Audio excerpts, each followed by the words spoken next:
Wagoner is home to the state's newest Main Street community. This morning at the Capitol, Wagoner was introduced into the Oklahoma Main Street program. 2 News reporter Joe Hinkey live in Wagoner tonight on Main Street with what this means for the city. Joe?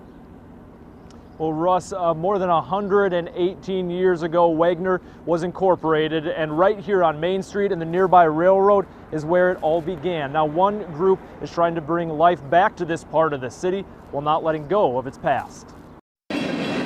Without the railroad just off Main Street, you could argue Wagoner might have never been built. Inside the Historical Museum on Main Street, the history is on display, including pictures of the town's namesake, Henry Bigfoot Wagoner, a railroad dispatcher. And the odd thing about it is Wagoner never lived in Wagoner, but the town is named after him.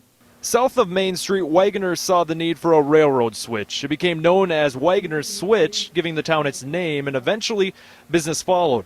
Now, Stacy Showman heads up a group called the Wagoner Switch District, which pushed for Main Street to be part of the Oklahoma Main Street program. Well, as you can see, we have several vacancies. They're going to help us fill those. Inducted today, the goal is to use an architect and other experts the program provides to revitalize current businesses while finding businesses to fit into the empty buildings.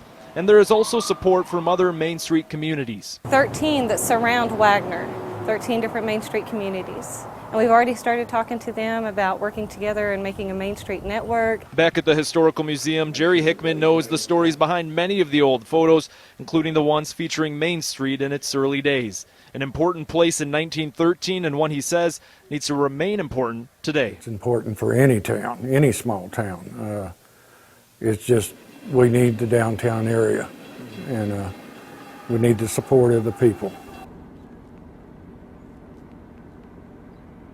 Now, on March 28th, the Wagoner Switch District will need the support of the people here. They'll be participating in the Great American Cleanup. The goal is to have at least 100 volunteers here in the downtown area cleaning up this part of the city. Reporting live in Wagoner tonight, Joe Hinkey, 2 News works for you.